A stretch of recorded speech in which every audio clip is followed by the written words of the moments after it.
Europe 1 Week-end, Guillaume Cahour. 6h-9h. Notre invité Mireille Chessa, bonjour. Bonjour. Bienvenue sur Europe 1, vous êtes leader CGT des Bouches-du-Rhône. Blocage en rafale à Marseille, 13e jour de grève, notamment dans les terminaux pétroliers. Il y a aussi des grèves dans les cantines scolaires, aux caisses des Monoprix, dans les écoles, des infirmières en grève contagieuse donc, on l'a compris. La retraite à 62 ans a été adoptée hier au Sénat, Mireille Chessa. Ça y est, c'est plié, terminé ? Non, je pense pas. Je pense qu'effectivement, il y a une deal qui a été passée avec certains sénateurs centristes et sénatrices UMP qui, au travers des 2 amendements qu'on a vus avant-hier, pour arriver à faire une majorité. Et le gouvernement, il a engagé le coup de force en faisant voter l'article 6 sur les bornes d'âge en priorité. Pour démobiliser vos troupes. On sent même pas un coup de poker, effectivement, qui fait, mais ça risque de se retourner contre lui. Vous ne pensez pas que ça va démobiliser les troupes, les moins motivés des grévistes ? Non, je pense très honnêtement que la journée d'action de mardi va être très très très forte. Qu'au contraire, elle risque d'être un désaveu cinglant à l'attitude qui vient d'avoir au Sénat. Alors bon, le vote solennel n'a pas eu lieu, il fait voter ses articles en priorité. On a connu la même chose à l'Assemblée, où effectivement il avait accéléré, et on se rappelle dans quelles conditions il s'est voté. Et ça n'a pas démobilisé les salariés, au contraire, le mouvement s'est renforcé. Donc, Mireille Chessa, partout oui. Ailleurs, les premiers appels à la grève reconductible sont pour mardi. À Marseille, la grève dure depuis 13 jours au port. Pourquoi ce décalage de rythme et de stratégie entre vous et le reste du pays ? Écoutez, je ne sais pas s'il est à ce point aussi fort, mais cela dit, il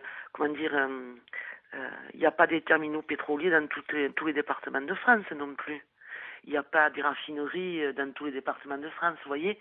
Oui, mais pourquoi il n'y aurait que les raffineries qui bloqueraient et qui feraient des grèves reconductibles ? Parce que non, mais il n'y a pas que eux. Je peux oui, non, mais je veux dire, la liste, elle est beaucoup plus large que ça. Oui, déjà. mais c'est pour ça. Là, il y a les cantines scolaires, il y a les caissières Voilà, des Monoprix, il y a des écoles. Oui, mais dans ces cas-là, vous prenez l'exemple des raffineries, vous nous dites qu'il n'y a pas des raffineries partout. Mais en l'occurrence, des cantines scolaires, il y en a partout. Donc pourquoi Marseille et pas ailleurs ? Mais la CGT dans le département des Bouches-du-Rhône, elle a engagé la question de la reconduction, la mise en débat depuis le 7 septembre. On en débat.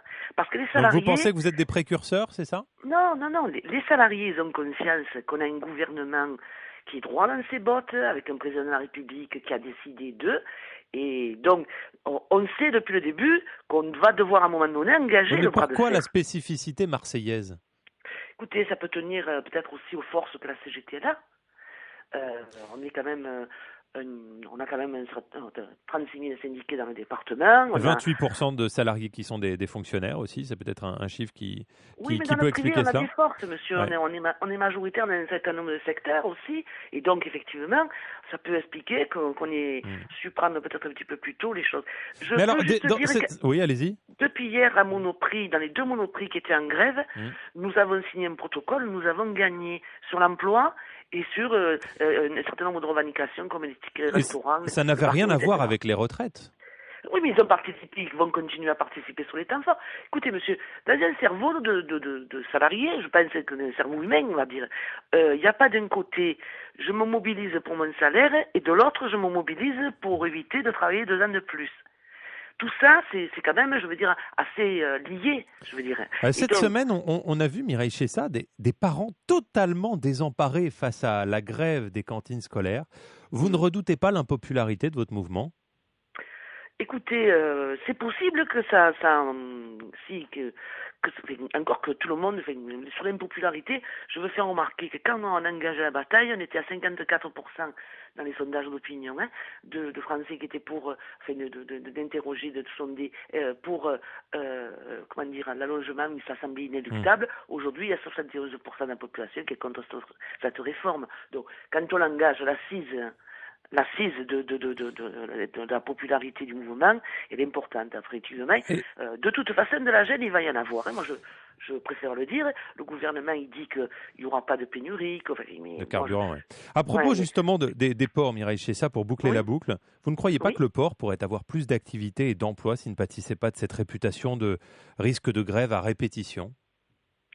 Écoutez, je sais que le patronat il s'emploie beaucoup à expliquer que on est des fous dangereux à la CGT. Cela dit, c'est pas le cas.